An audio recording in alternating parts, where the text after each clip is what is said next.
سورۃ نساء رکوع نمبر 10۔ یہ سورۃ مبارکہ جب نازل ہوئی تھی تو اس وقت غزوہ احد ہو چکا تھا، اور غزوہ احد کے بعد بھی کفار نبی اکرم صلی اللہ علیہ وسلم، صحابہ کرام دین اسلام کے خلاف پر تول رہے تھے، منصوبہ بندی کر رہے تھے۔ اللہ تبارک و تعالیٰ نے اس صورت میں جہاد کی بنیاد پر یہ باتیں بڑی کچھ سخت ہو سکتی ہیں لیکن ہیں حقیقت پر مبنی۔ جہاد کی بنیاد پر اللہ تبارک و تعالیٰ نے کھرے اور کھوٹے کے درمیان پہچان کروا دی، کھرا کون ہے اور کھوٹا کون ہے۔ 70 کے قریب افراد تھے جو اسلام کا دعویٰ کیا کرتے تھے، لیکن جب بھی اسلام کو کسی قربانی کی ضرورت پیش آتی تھی تو سب سے پیچھے ہوتے تھے، اور اس کے مقابلے میں مہاجرین اور انصار صحابہ صف اول میں ہوتے تھے۔ تو اللہ تبارک و تعالیٰ نے اہل ایمان سے فرمایا ہے کہ جہاد کے حوالے سے جو اپنی تیاری ہے اسے خوب مضبوط رکھو، اور پھر اسی کے ساتھ ساتھ اللہ تبارک و تعالیٰ نے ان منافقین کا بھی تذکرہ کیا ہے جو بظاہر کہتے تھے کہ ہم مسلمان ہیں، لیکن جب جہاد میں ساتھ نہیں جاتے تھے اور پتہ لگتا تھا مسلمانوں کو کوئی نقصان ہوا ہے۔ اب ذرا غور سے سنیے گا اس بات کو۔ ایک شخص کا یہ دعویٰ ہے کہ میں مسلمان ہوں، اور اسے یہ پتہ لگے کہ نبی اکرم صلی اللہ علیہ وسلم اور صحابہ کرام کو، میرے ساتھیوں کو دین کے فلاں معاملے میں، جہادی معاملے میں فلاں تکلیف پہنچی ہے، تو وہ خوش ہوتا تھا، کہتا تھا شکر ہے میں وہاں موجود نہیں تھا ورنہ مجھے بھی تکلیف پہنچ جاتی۔ کیا نبی اکرم صلی اللہ علیہ وسلم کی تکلیف پر اس قسم کا تبصرہ کسی کو زیب دیتا ہے؟ وہ تو ایمان والا تو تڑپ اٹھے گا۔ جو صحیح ایمان والے تھے، جب انہیں کفار مکہ نے سولی پر لٹکایا اور ان سے پوچھا کہ کیا آپ یہ پسند کرتے ہیں کہ آپ کی جگہ حضرت محمد صلی اللہ علیہ وسلم کو ہم یہاں لے آئیں؟ تو انہوں نے کہا کہ تم یہ مجھ سے پوچھ رہے ہو، میں تو یہ چاہتا ہوں کہ مجھے تم سولی پر لٹکا دو، کوئی مسئلہ نہیں ہے، ساری زندگی حضرت محمد صلی اللہ علیہ وسلم کے پاؤں میں کانٹا تک نہ چبھے۔ تو یہ ایمان والے ہوتے ہیں۔ وہ یہ کبھی سوچا کریں، اللہ تبارک و تعالیٰ نے 23 سالہ ساری تحریک اسلامی کو قرآن مجید میں محفوظ کر دیا۔ ایسے محسوس ہوتا ہے کہ جیسے انسان ان تمام واقعات کو مشاہدہ کر رہا ہے، اور یہ اس لیے محفوظ کیا ہے تاکہ آنے والے تمام مسلمان اپنا کردار بھی ان آیات کی روشنی میں دیکھتے رہیں گے، ہم کہاں کھڑے ہوئے ہیں، انفرادی سطح پر بھی، اجتماعی سطح پر بھی۔ ہاں، جب جہاد میں نہیں جاتے تھے اور پتہ لگتا تھا بڑا مال غنیمت ہے تو پھر مسلمانوں کے پاس آتا تھا، کہتے تھے ہماری اور آپ کی تو بڑی دوستی ہے، تو مطلب یہ ہوتا تھا کہ اس مال میں مجھے بھی شامل کر دیا جائے۔ تو نتیجہ یہ نکلا، منافقین اور مادیت، اس کا آپس میں بڑا گہرا تعلق ہے۔ منافق کو کسی کا مفاد عزیز نہیں ہوتا، اپنا مفاد عزیز ہوتا ہے۔ منافق مال کے حصول کی خاطر کچھ بھی کر گزرتا ہے۔ اسی طریقے سے اللہ تبارک و تعالیٰ نے جہاد میں ترغیب دیتے ہوئے، جہاد کی طرف ترغیب دیتے ہوئے فرمایا جو اللہ کے راستے میں جہاد کرے گا، قتال کرے گا، اگر وہ قتل ہو جائے گا یا غالب آ جائے گا، دو ہی صورتیں ہو سکتی ہیں۔ دونوں صورتوں میں اللہ تبارک و تعالیٰ فرماتے ہیں ہم اسے بڑا اجر عطا فرمائیں گے۔ حضرات، بہت مشہور آیت ہے سورۃ نساء کی آیت نمبر 75، کئی مرتبہ اس آیت کو پڑھ چکے ہیں، رو چکے ہیں، اور امت مسلمہ کو بیدار کرنے کے لیے اس آیت کا جو مضمون ہے وہ کافی ہے، بشرط کہ تمام اسلامی ممالک طاقتور ادارے، افواج، عوام اس آیت کے ترجمے پر ہی غور کر لیں صرف۔ میں اب بالکل اپنا الفاظ کوئی بیان نہیں کروں گا دوران ترجمہ، آپ خود دیکھ لیجئے کہ ہم اللہ تبارک و تعالیٰ کو اس سوال کا کیا جواب دے سکتے ہیں۔ فرمایا مسلمانوں تمہیں کیا ہے کہ تم اللہ کے راستے میں قتال نہیں کرتے؟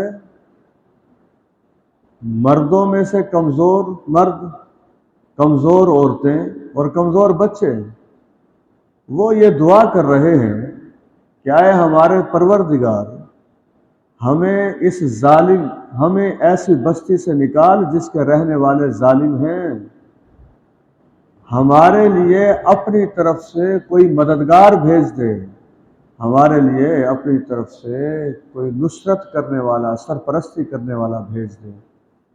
ہاں جی، کون گیا ہے کشمیر کی طرف؟ کون گیا ہے فلسطین کی طرف؟ کون گیا ہے برما کی طرف؟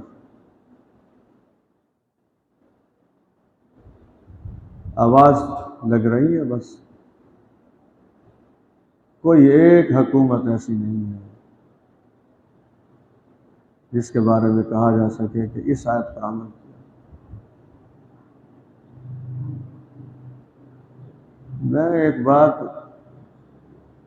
شاید آپ مجھ سے متفق ہوں یا ہو سکتا ہے آپ اس سے زیادہ متفق نہ بھی ہوں، دعاؤں کی بہت اہمیت ہے، اس میں کوئی شک نہیں ہے۔ اب مسجد حرام میں بھی جب تکمیل قرآن ہوتا ہے، امام کعبہ فلسطینیوں کے لیے تو دعا کرتے ہیں، بعض اوقات کشمیریوں کے لیے نہیں کرتے، اللہ تبارک و تعالیٰ ہر ایک کے لیے کرنے کی توفیق عطا کرتا ہے۔ لیکن سوال یہ ہے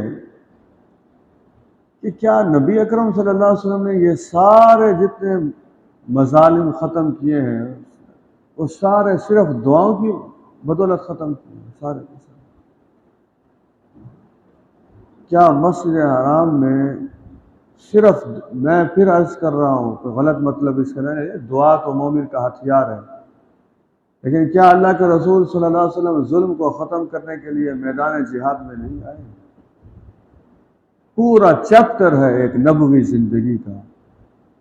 اب ہم پتہ نہیں کشمیر کا مسئلہ کیسے حل کرنا چاہتے ہیں، فلسطین کا مسئلہ کیسے حل کرنا چاہتے ہیں، برما کے دکھی مسلمانوں کا مسئلہ کیسے حل کرنا چاہتے ہیں۔ بہرحال اس آیت کا کوئی جواب نہیں ہے، بس یوں سمجھ لیں، میں تو یہ محسوس کرتا ہوں آج کل ویسے بھی یہ لفظ بڑا مشہور ہے، فرد جرم، پوری امت مسلمہ پر یہ آیت مبارکہ فرد جرم عائد کر دیتی ہے کہ تمہارے اوپر فرد جرم عائد ہے، کوئی جواب ہے تو بتاؤ۔ اس کے بعد فرمایا جو ایمان والے ہیں، اچھا پھر دیکھیے خوشخبری بھی ساتھ ہی ہے، یہ بھی ترجمہ بڑی اہم بات ہے، ترجمہ پورا سن لیجیے۔ جو ایمان والے ہیں وہ اللہ کے راستے میں قتال کرتے ہیں، جہاد کرتے ہیں، لڑائی کرتے ہیں، اور جو کفر والے ہیں وہ طاغوت کے راستے میں، بغاوت کے راستے میں، شیطان کے راستے میں قتال کرتے ہیں۔ اب اللہ تبارک و تعالی اہل ایمان سے فرما رہے ہیں تم شیطان کے ساتھیوں کے ساتھ لڑو، یقیناً شیطان کا جو بھی مکر ہے، شیطان کی جو بھی تدبیر ہے، شیطان کا جو بھی طریقہ ہے، شیطان کی جو بھی چال ہے، وہ ساری کمزور ہے۔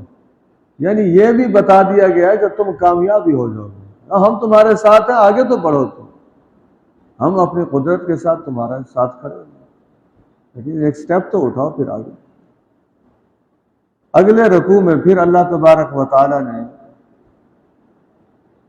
جہاد ہی کے حوالے سے ارشاد فرمایا ہے کچھ کمزور ایمان والے، اس کا یہ مطلب نہیں ہے کہ ہم اپنی زبانیں دراز کر لیں، اس حوالے سے نہ میں کسی کا نام لے رہا ہوں، لوگوں کے ایمان کے درجات بہرحال مختلف ہوتے ہیں۔ کچھ لوگوں نے پہل تو جہاد کے حوالے سے جذبات دکھائے تھے، لیکن جب عملاً معاملہ آیا تو وہ کہنے لگے، لوگوں کا خوف دلوں میں پیدا ہو گیا اور وہ کہنے لگے، اور یہ زیادہ تر یہی تھے، منافق ہی تھے، یہ جو 70 میں نے بتایا آپ کو، وہ کہنے لگے آئے ہمارے پروردگار، آپ نے یہ جو جہاد کا معاملہ ہے اسے تھوڑے عرصے کے لیے ملتوی کیوں نہیں کر دیا؟ یعنی ابھی نہ ہو، کچھ عرصہ گزر جائے۔ جواب سنیے، جواب ایسا ہے کہ انسانی عقل دنگ رہ جاتی ہے۔ نمبر 1، پہلا جواب یہ ہے کہ دنیا کی زندگی تو قلیل ہے۔ یہ تو تم کہہ رہے ہو کہ جہاد کچھ عرصے کے بعد ہونا چاہیے، تمہیں پتہ ہے کہ کب ہم تمہیں واپس بلا لیں دنیا سے؟ جانتے ہو؟ دنیا کی زندگی کا کیا بھروسہ ہے؟ دنیا اور آخرت کے عرصے کا آپس میں کیا موازنہ ہے؟ دنیا اور آخرت کی نعمتوں کا آپس میں کیا موازنہ ہے؟ دنیا اور آخرت کی خوشحالی کا آپس میں کیا موازنہ ہے؟ یہاں سے دیکھ لیجئے کہ نبی اکرم صلی اللہ علیہ وسلم نے فرمایا اللہ تبارک و تعالیٰ کی 100 رحمت کے 100 حصے ہیں، اس میں سے ایک صرف دنیا پر نازل کیا، 99 آخرت والے دن تقسیم فرمائی۔ اب وہاں دیکھ لیجئے کہ یہ کیا کمپیریزن بنتا ہے دنیا اور آخرت کا۔ دوسرا جواب یہ ارشاد فرمایا کہ جو متقی لوگ ہیں ان کے لیے آخرت ہی بہتر ہے۔ میں کیوں نہ یہ واقعہ سناؤں کہ ایک مرتبہ نبی اکرم صلی اللہ علیہ وسلم کے لیے حضرت عبداللہ ابن مسعود رضی اللہ تعالیٰ عنہ نے یہ کہا تھا، اصل میں وہ لیٹا ہوا دیکھا تھا نبی اکرم صلی اللہ علیہ وسلم کو، تو پھر جسم پر پیچھے جو ہے کمر مبارک پر کچھ نشان پڑ گئے تھے۔ حضرت عبداللہ ابن مسعود رضی اللہ تعالیٰ عنہ نے عرض کیا، اللہ کے رسول صلی اللہ علیہ وسلم آپ ہمیں حکم دیتے ہم کو نیچے کپڑا بچھا دیتے۔ اب جواب سنیے، فرمایا عبداللہ میرا دنیا سے کیا تعلق ہے؟ میری مثال تو ایسے ہے جیسے کوئی مسافر درخت کے نیچے تھوڑی دیر کے لیے سائے کے نیچے کھڑا ہو اور پھر وہاں سے چل دیا۔ اور یہی معاملہ نبی اکرم صلی اللہ علیہ وسلم کے حوالے سے حضرت عمر فاروق رضی اللہ عنہ بیان کرتے ہیں، جو کمرے کا نقشہ کھینچتے ہیں، ایک طرف بس تکیہ ہے، چٹائی ہے، رونے لگ گئے۔ اللہ کے رسول صلی اللہ علیہ وسلم ایک طرف کافر کیسر و کسرا مزے کر رہے ہیں اور آپ اللہ کے رسول ہو کر آپ کی یہ کیفیت ہے، یہ حالت ہے۔ میں نے کل بھی یہی کہا تھا اور آج پھر میں کہہ رہا ہوں، دل چاہتا روزانہ کہوں، ساری دنیا ایک طرف اور حضرت محمد صلی اللہ علیہ وسلم ایک طرف، کردار کے لحاظ سے، گفتگو کے لحاظ سے، سیرت کے لحاظ سے۔ اب جب اس قسم کا جملہ حضرت عمر فاروق رضی اللہ تعالیٰ عنہ نے عرض کیا تو جواب کیا دیا تھا؟ جواب یہ ارشاد فرمایا تھا، عمر کیا تم اس بات پر راضی نہیں ہو وہ دنیا کے مزے لوٹیں اور ہم آخرت کے لوٹیں؟ یہ بھی دیکھ لیجیے آخرت کو کیا۔ تو ایک تو یہ ہے کہ دنیا کم ہے اور آخرت ترجیح بنیاد ہونی چاہیے متقی کی، لیکن اگلا پھر ایک جواب اپنی قدرت کے لحاظ سے دیا ہے، وہ بھی سننے کے قابل ہے، جاننے کے قابل ہے۔ تو لوگ یہ کہہ رہے تھے کہ اچھا یہ کیوں کہتے تھے کہ ابھی جہاد نہ ہو؟ ظاہر ہے موت کا خوف ہوتا ہے کہ میدان جہاد میں جائیں گے زندگی سے ہاتھ نہ دھو بیٹھیں۔ تو اللہ تبارک و تعالیٰ نے فرمایا تم جہاں بھی ہو، میدان جہاد میں ہو یا کسی بھی جگہ ہو، اگر تم مضبوط قلعوں میں بھی جا کر چھپ جاؤ گے تو تمہیں موت وہاں بھی آ جائے گی۔ اس لیے جتنے لوگ جہاد کے میدان میں نہیں جاتے تو کیا دنیا سے وہ واپس نہیں جاتے؟ وہ کسی نہ کسی سبب سے تو موت کے منہ میں چلے ہی جاتے ہیں۔ جب تم نے مرنا ہی ہے، جب یہ زندگی ختم ہونی ہے، تو پھر کیوں نہ اس کا خاتمہ اللہ کے دین کے حوالے سے شہادت کے طور پر ہو، وہ بازی لگائے انسان، وہ مقام حاصل کرے۔ بڑا گندا تبصرہ کیا کرتے تھے، بس نبی اکرم صلی اللہ علیہ وسلم کے صبر کو داد دینی پڑتی ہے۔ سب سے زیادہ صبر تو اللہ تبارک و تعالیٰ کرتے ہیں، اس کے بعد پھر سب سے زیادہ صبر کیا حضرت محمد صلی اللہ علیہ وسلم نے۔ جب کوئی اچھی خبر ملتی تھی، کامیابی ملتی تھی، مال غنیمت ملتا تھا، فتح مل جاتی تھی، حالات بہتر ہو جاتے تھے، تو تبصرہ یہ کرتے تھے کہ جناب یہ تو سب کچھ اللہ کی طرف سے ہو رہا ہے، چلیں یہ بات تو ٹھیک ہے۔ لیکن جب کوئی تکلیف پہنچتی تھی، مصیبت آتی تھی، پریشانی آتی تھی، تو تبصرہ کیا کرتے تھے یہ ان کی وجہ سے ہے، ان سے مراد حضرت محمد صلی اللہ علیہ وسلم، یعنی جن کی وجہ سے دنیا میں رحمت ہے ان کی بنیاد، انہی کو بنیاد بنا کر کہتے ہیں ان کی وجہ سے تکلیف ہو رہی ہے۔ فقرہ تو ایسا سخت تھا کہ ایسے ظالموں کو اس وقت دنیا سے ہی مٹا دیا جاتا، لیکن میں نے ابھی جیسے کہا تھا کہ سب سے زیادہ صبر تو اللہ تبارک و تعالیٰ کرتے ہیں۔ اللہ تبارک و تعالیٰ نے فرمایا اے نبی ان سے کہو چاہے خیر ہے چاہے شر ہے، چاہے اچھائی ہے چاہے برائی ہے، چاہے کامیابی ہے چاہے ناکامی ہے، سب کچھ فیصلے اللہ کی طرف سے ہوتے ہیں، ہر چیز کے فیصلے رب العالمین کی طرف سے ہوتے ہیں۔ فرمایا جو تمہیں بھلائی پہنچتی ہے وہ تو اللہ کی طرف سے ہے، اور جو تمہیں مصیبتیں پہنچتی ہیں انسان وہ تمہارے اپنے نفس کی وجہ سے ہیں، وہ تمہارے اپنے کرتوت ہوتے ہیں، وہ تمہاری اپنی خرابیاں ہوتی ہیں۔ فرمایا ہم نے آپ کو لوگوں کے لیے رسول بنا کر بھیجا ہے، یعنی آپ اندازہ کیجئے الفاظ پر، وَأَرْسَلْنَاكَ لِلنَّاسِ رَسُولًا، ہم نے آپ کو لوگوں کے لیے رسول بنا کر بھیجا ہے۔ اب دنیا کے جتنے لوگ ہیں اربوں خربوں ہیں، اس وقت بھی دنیا کے 7 ارب لوگوں میں سے 5 ارب لوگ یہ گواہی دینے کے لیے تیار نہیں ہیں کہ حضرت محمد صلی اللہ علیہ وسلم اللہ کے رسول ہیں۔ 5 ارب کہنا بڑا آسان ہوتا ہے، لیکن آپ یہ ذرا کلام پاک کا انداز تو دیکھیے، وَأَرْسَلْنَاكَ لِلنَّاسِ رَسُولًا، ہم نے آپ کو لوگوں کے لیے رسول بنا کر بھیجا ہے، وَكَفَى بِاللَّهِ شَهِيدًا، ہمیں کسی کی گواہی کی ضرورت نہیں ہے۔ اللہ فرماتا ہے وَكَفَى بِاللَّهِ شَهِيدًا، اللہ خود گواہ کے طور پر کافی ہے۔ رسالت محمدی پر اتنی بڑی ہستی جب گواہ ہو تو پھر اور کس گواہ کی ضرورت باقی ہوتی ہے؟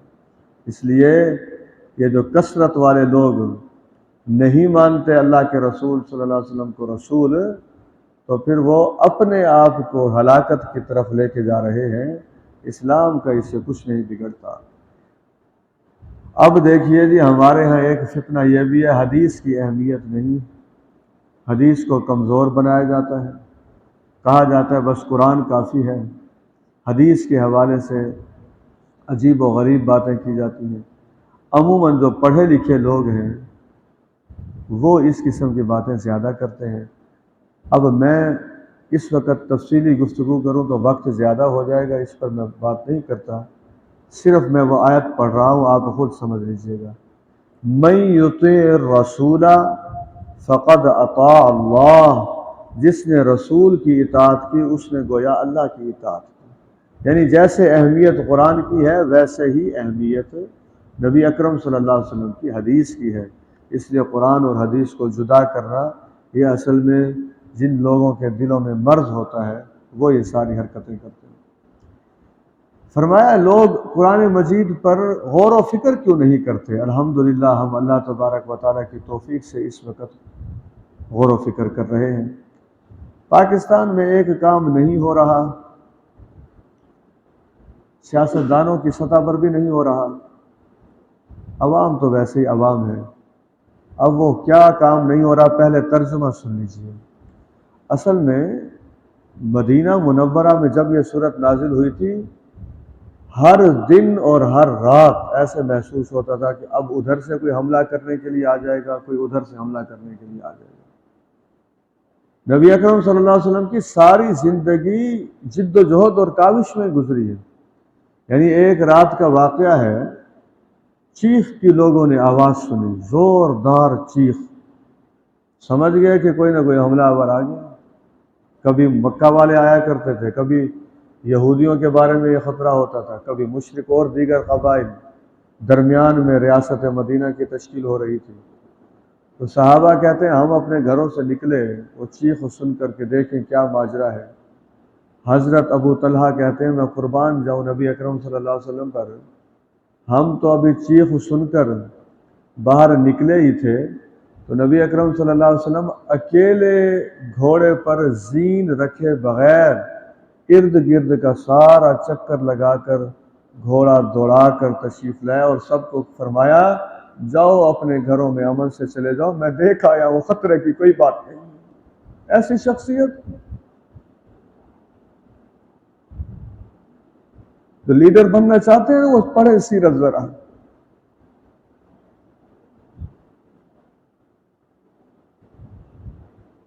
بہادر، سب کا خیال رکھنے والے. قرآن مجید کی گواہی ہے کہ حضرت محمد صلی اللہ علیہ وسلم لوگوں کی تکلیف پر پریشان ہو جاتے ہیں اور خیر خواہی کے لیے خواہش مند رہتے ہیں. کیا یہ مزاج ہمارا بھی بن چکا ہے؟ جتنی تکلیف آج کل ہے کیا ہم اتنے دکھی ہیں؟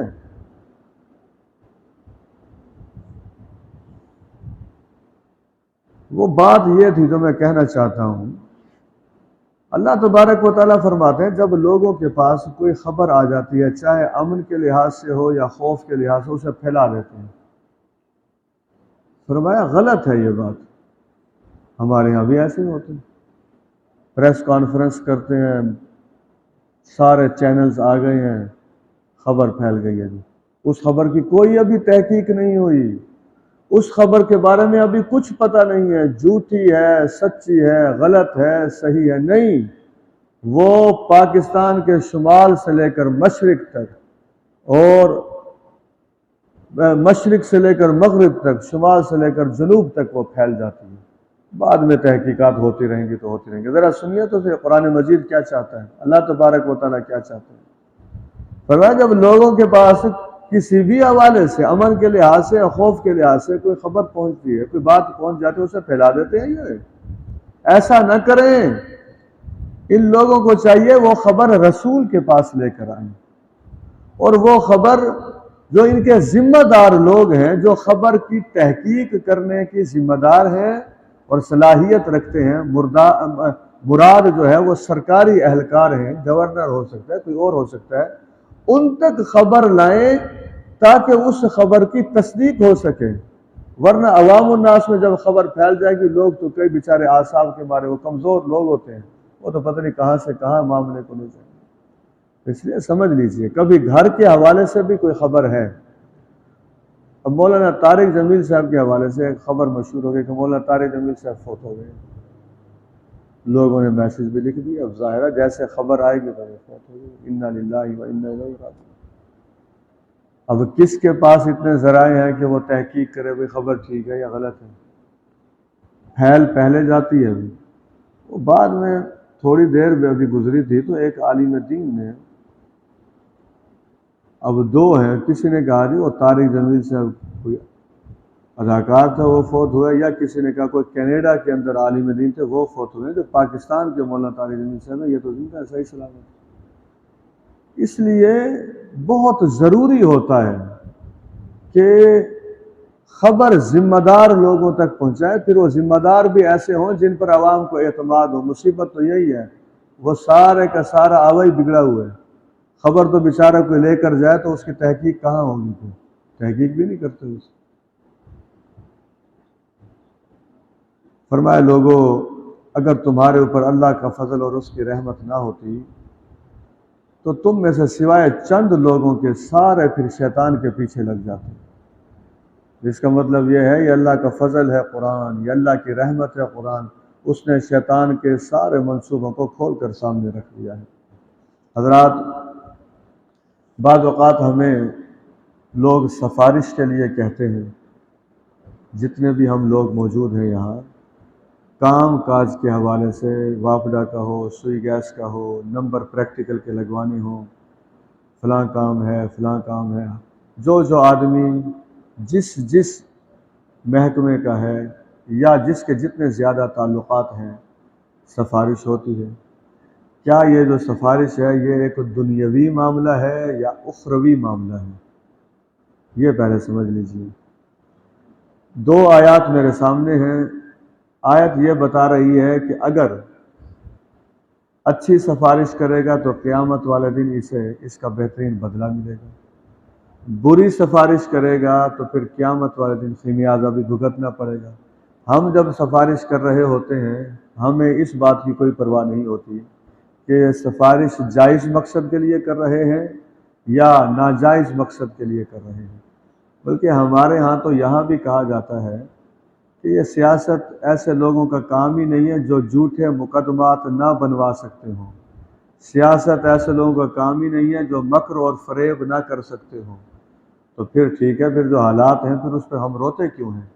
تو سمجھ لیجئے اگر کسی آدمی کی سفارش کر دی، فرض کریں اس کا میرٹ نہیں بنتا اور آپ کا بہترین دوست افسر بیٹھا ہے، اسے کہا میرٹ والے کو نیچے کر دیں، اسے آگے کر دیں، اضافی نمبر دے دیں، تو پھر یہ جو سارا کام ہے یہ ہو تو جائے گا دنیا میں، لیکن قیامت والے دن ہم یہ سمجھیں گے کہ ہمارا تو کوئی ایسا معاملہ ہے ہی نہیں، وہ سارے ہمارے کھاتے میں لکھا ہوا ہوگا جتنی غلط سفارشیں کی ہوں گی۔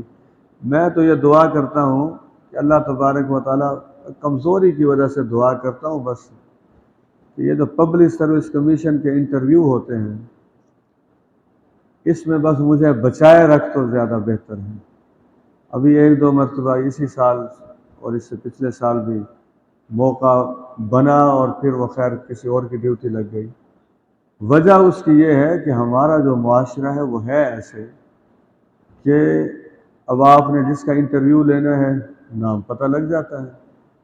ایک وہ کینڈیڈیٹ ہے جو انٹرویو والے دن جائے گا، اسے کچھ پتہ نہیں ہے کہاں سے کس نے کیا پوچھنا ہے۔ ایک وہ کینڈیڈیٹ ہے جو ایک دن پہلے انٹرویو لینے والے سے مل چکا ہے اور وہ سارے سوال بتا چکا ہے۔ اب آپ خود فیصلہ کر لیجئے قیامت والے دن پھر اس کا کیا حساب کتاب دینا ہوگا، پھر اس کا کیا معاملہ ہوگا۔ تو یہ ساری چیزیں، یہ چاہے میں محکمہ تعلیم سے تو اس سے تعلیم کی باتیں زیادہ میں کرتا ہوں، باقی بھی جتنے معاملات ہیں، پٹواری ادھر سے ادھر کسی کا رقبہ کر دے، تحصیلدار ادھر سے ادھر رقبہ کر دے، افراد کسی ظالم کو چھوڑ دیں اور مظلوم کو اندر بند کر دیں، تو یہ دنیاوی معاملہ نہیں ہے۔ میں نے اس لیے لفظ استعمال کیا تھا، یہ اخروی معاملہ ہے۔ آئندہ کسی کی بھی سفارش کرتے وقت یہ لازمی دیکھا کریں کہ یہ آدمی حق پر ہے تو ضرور کیجئے، اور یہ بھی دیکھیے اگر آپ اپنے گھر سے نکلے ہیں، کسی کا میٹر نہیں لگ رہا، آپ نے صرف جا کر افسر کو کہہ دیا یا ٹیلی فون کر لیا ہے، اللہ تبارک و تعالیٰ ان چھوٹی چھوٹی چیزوں کو بھی بڑا بنا کر بہترین اجر عطا فرما دیں گے لوگوں کے لیے جو آسانیاں پیدا کرتے ہیں۔ تو ہمیں دین کے اس معاملے کو بھی اختیار کرنا چاہیے۔ عموماً دیکھا گیا ہے کہ جو لوگ نمازوں کے زیادہ پابند ہوتے ہیں، وظائف میں زیادہ رہتے ہیں، وہ انہیں تو نیک کام سمجھتے ہیں، لیکن کسی کے ساتھ اس کے مسئلے کو حل کروانے کے لیے قدم ملانا، وہ سمجھتے ہیں کہ شاید یہ اتنا بڑا کام نہیں ہے۔ اب میں ذرا آپ کو بتا دوں کہ یہ کتنا بڑا کام ہوتا ہے۔ حضرت عبداللہ ابن عباس رضی اللہ تعالیٰ عنہ فرماتے ہیں اگر کوئی آدمی ایک دن کا اعتکاف کرتا ہے، ذمہ داری سے بتا رہا ہوں، غور سے سن لیجئے نیند کو ختم کرتے ہوئے، اگر کوئی آدمی ایک دن کا اعتکاف کرتا ہے، ظاہر ہے یہ سنت اعتکاف تو نہیں ہوگا، نفلی اعتکاف ہوگا، تو اللہ تبارک و تعالیٰ اسے جہنم سے بچانے کے لیے 3 خندقیں قائم کر دیتے ہیں۔ 3 خندقیں، ایک خندق کا جو فاصلہ ہے وہ اتنا فاصلہ ہے جیسے زمین اور آسمان کے درمیان فاصلہ ہے، یہ اتنی بڑی بڑی خندقیں، مطلب یہ ہے کہ وہ آدمی جہنم سے کافی دور ہو جاتا ہے۔ لیکن اگر کوئی آدمی کسی اپنے مسلمان بھائی کے مسئلے کو حل کروانے کے لیے اس کے ساتھ چل پڑتا ہے تو اللہ تبارک و تعالیٰ اسے 10,000 سال کے اللہ تبارک و تعالیٰ اسے 10,000 سال کے برابر ثواب عطا فرماتا ہے۔ کہاں ایک دن کا نفلی اعتکاف اور کہاں یا 10,000 سے 10 سال کے برابر، اور 10 سال بھی ہو تو کوئی کم عرصہ ہے۔ دیکھیں وہ کتنی خندقیں ہو جائیں گی اس آدمی کے جہنم سے بچانے کے حوالے سے۔ تو یہ حقوق اللہ کا جو معاملہ ہے اسے بھی دیکھیے، حقوق العباد کا معاملہ بھی دیکھیے۔ حضرات، سورۃ نساء رکوع نمبر 12، اس میں خارجہ پالیسی جب بنائیں گے تو اس رکوع کو لازمی مطالعہ کیا جائے گا، اس رکوع کا، کہ کیا دنیا کے تمام کافر ممالک کے ساتھ ہمارا رویہ یکساں ہوگا؟ ہرگز نہیں۔ دنیا کے وہ کافر ممالک جس میں چائنا بھی ہے، جو اسلام کے حوالے سے خطرناک نہیں ہے یا مسلمانوں کے حوالے سے خطرناک نہیں ہے۔ اگرچہ چائنا کے اندر جو مسلمان رہتے ہیں وہ کہتے ہیں مساجد کے بڑے خلاف ہیں اور وہ حالات بڑے سخت ہیں، اس وقت تفصیل میں نہیں جاتا۔ تو جو ممالک مسلمانوں کے حوالے سے نرم گوشہ رکھتے ہیں تو یہ رکوع بتاتا ہے ان کے ساتھ سخت رویہ اختیار کرنے کی ضرورت نہیں ہے۔ لیکن اس کے مقابلے میں جو ممالک اسلام کے حوالے سے، قرآن کے حوالے سے، مسلمانوں کے حوالے سے سخت رویہ رکھتے ہیں، دشمنی رکھتے ہیں، نقصان پہنچانا چاہتے ہیں، ان کے بارے میں پھر نرم رویہ رکھنے کی ضرورت نہیں ہے، ان کے بارے میں پھر سخت رویہ رکھا جائے۔ اسی طریقے سے سورۃ نساء رکوع نمبر 13، اس میں اب مسلمانوں کی جان کے حوالے سے اللہ تبارک و تعالیٰ فرما رہے ہیں کہ کوئی مسلمان کسی دوسرے مسلمان کو جان بوجھ کر قتل نہیں کر سکتا، غلطی سے ہو سکتا ہے۔ اب وہ غلطی سے اگر قتل کرے گا تو اسے کفارہ کیا دینا پڑے گا؟ غلطی سے جب قتل کرے گا ایک غلام آزاد کرنا پڑے گا، مومن غلام، دیت بھی دینی پڑے گی۔ ہاں، مقتول کے خاندان والے معاف کر دیں تو علیحدہ بات ہے۔ اور پھر اسی طریقے سے ایک دو صورتیں اور بھی ہیں اس کی کہ اگر وہ کسی دشمن قوم سے ہے جو مقتول ہے تو پھر بشرطے کہ وہ ہو مومن تو پھر صرف ایک غلام آزاد کرنا، دیت نہیں دینی۔ اور اگر وہ چاہے کافر ہے لیکن اس کے ساتھ معاہدہ ہے تو پھر غلام بھی آزاد کرنے، دیت بھی ادا کرنی ہے۔ یہ ساری سزائیں اس وقت کے لیے، یہ سارے کفارے اس وقت کے لیے جب کوئی جان بوجھ کر قتل نہیں کرتا، غلطی سے ہو جاتا ہے۔ اگر کوئی یہ کام نہیں کر سکتا تو پھر مسلسل 2 مہینے کے روزے رکھے۔ حضرات اب وہ آیت آ گئی جو میں بطور خاص بتانا چاہتا ہوں، سن لیجئے، صرف ترجمہ کافی ہے، ذرا ترجمے پہ غور کیجئے اور دھڑا دھڑ جو ناحق قتل ہو رہے ہیں وہ بھی سوچئے۔ فرمایا جو کسی مومن کو جان بوجھ کر قتل کر دیتا ہے، جو کسی بھی مومن کو جان بوجھ کر قتل کر دیتا ہے، ایسے شخص کا بدلہ جہنم ہے، ہمیشہ وہاں رہے گا۔ ایسے شخص پر اللہ کا غضب ہے، ایسے شخص پر اللہ کی لعنت ہے، اور ایسے شخص کے لیے اللہ تبارک و تعالیٰ نے بڑا عذاب تیار کر کے رکھا ہوا ہے۔ 4 سزائیں ہیں، یہ دیکھ لیجئے۔ بعض اوقات ہم بھی خاندانوں میں کوئی چھوٹے موٹے لڑائیاں ہو جائیں، ہمسایوں میں ہو جائیں، خیر میں گن لے کے آیا، میں تجھے بھی بتاتا ہوں، وہ اس وقت یہ آج ذہن میں ہو تو یہ فکرہ نکلتا ہی نہیں ہے زبان سے، نہ گن آتی ہے اور نہ قتل کی دھمکی ہوتی ہے۔ پھر سن لیجئے، جو کسی مسلمان کو جان بوجھ کر قتل کرے گا اس کی سزا یہ ہے کہ ہمیشہ جہنم میں رہے گا۔ نمبر 2، اللہ کا غضب اس پر ہوگا۔ نمبر 3، اس پر اللہ کی لعنت ہوگی۔ نمبر 4، ایسے شخص کے لیے اللہ تبارک و تعالیٰ نے بڑا عذاب تیار کر کے رکھا ہوا ہے۔ سنتے ہیں ہم، میں کسی پر الزام نہیں لگاتا، کہ عموماً جو با اثر لوگ ہوتے ہیں وہ کرائے کے قاتل اپنے پاس رکھتے ہیں۔ وہ جو کرائے کے قاتل ہیں وہ کبھی یہ پڑھ لیجئے، یہ آیت نمبر جو 93 ہے اسے پڑھ لیں تو وہ کبھی اس طرف نہ جائیں۔ اب آج کے درس کی آخری بات ہے وہ یہ کہ اصل میں جب جہاد ہو رہا تھا اس وقت بعض اوقات ایسے حالات ہوتے تھے کہ عین میدان جہاد میں کوئی شخص کلمہ طیبہ پڑھ لیتا تھا، لا الہ الا اللہ محمد رسول اللہ۔ اب وہ تلوار چل رہی ہے، ادھر سے اس نے کلمہ پڑھا تو اس بات کا امکان بھی ہے کہ وہ تلوار چل جائے گی اور اسے ختم کر دیا جائے گا۔ بڑی احتیاط کی ضرورت تھی۔ ایک موقع پر جس وجہ سے یہ آیات نازل ہوئی، ویسے بھی نازل ہونی تھی، قرآن مجید میں یہ آیات، مسلمانوں کو یہ کہا گیا ہے کہ خوب احتیاط کیا کرو، خوب تحقیق کیا کرو کہ کہیں ہم کسی مسلمان کو تو قتل نہیں کر رہے۔ وہ ہوا یہ کہ مسلمانوں کا بھی ایک چھوٹا سا لشکر تھا، ادھر کافروں کا چھوٹا سا لشکر تھا، اور حضرت اسامہ بن زید رضی اللہ تعالی عنہما یہ بھی مسلمانوں کے لشکر میں تھے۔ کافروں کی طرف سے ایک بڑا پھرتیلا آدمی تھا، بڑا بہادر تھا، وہ مسلمانوں کو کافی نقصان پہنچا رہا تھا۔ تو اسامہ بن زید رضی اللہ تعالیٰ عنہما نے کہا کہ جب تک اس بندے کو ختم نہیں کیا جائے گا تو ہم شکست کی طرف جائیں گے، فتح حاصل نہیں ہو سکتی۔ انہوں نے بہرحال منصوبہ بندی بنائی ہوگی میدان جہاد میں۔ اس بندے تک جب پہنچ گئے، اب بس تلوار سے اسے ختم کرنے والے تھے، تو اس نے کہا اشہد ان لا الہ الا اللہ واشہد ان محمدا عبدہ ورسولہ۔ لیکن یہ کہنے کے باوجود اس نے تو کہا، لیکن اسامہ بن زید رضی اللہ تعالیٰ عنہ نے اپنی تلوار اس کے جسم میں اتار دی، وہ بندہ ختم۔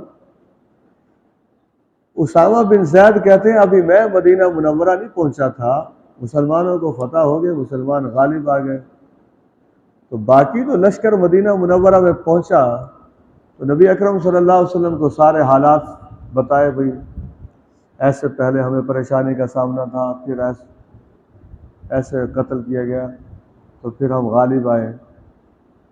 تو ایک آدمی نے، صحابی نے نبی اکرم صلی اللہ علیہ وسلم کو بتایا کہ اسامہ بن زید نے رضی اللہ تعالیٰ عنہ جس آدمی کو قتل کیا تھا اس نے آخری وقت میں کلمہ پڑھ لیا تھا۔ غور سے سنیے گا اب الفاظ نبی اکرم صلی اللہ علیہ وسلم کے۔ حضرت اسامہ رضی اللہ تعالیٰ عنہ سے نبی اکرم صلی اللہ علیہ وسلم بڑی محبت فرمایا کرتے تھے، بہت محبت فرماتے تھے۔ وہ جو واقعہ ہے جس میں عورت نے چوری کی تھی اور اب صحابہ نے سوچا کہ بڑے خاندان کی عورت ہے، کچھ صحابہ نے سوچا کہ ہاتھ اس کا نہ کاٹا جائے تو کسے سفارشی بنا کے بھیجا جائے کہ نبی اکرم صلی اللہ علیہ وسلم مان جائیں، تو انہی کو یہ سفارشی بنا کر بھیجا گیا تھا، اسامہ بن زید کو رضی اللہ تعالیٰ عنہ۔ پھر وہ تاریخی جملہ ارشاد فرمایا تھا کہ فاطمہ بنت محمد بھی چوری کرتی تو میں اس کے بھی ہاتھ کاٹ دیتا۔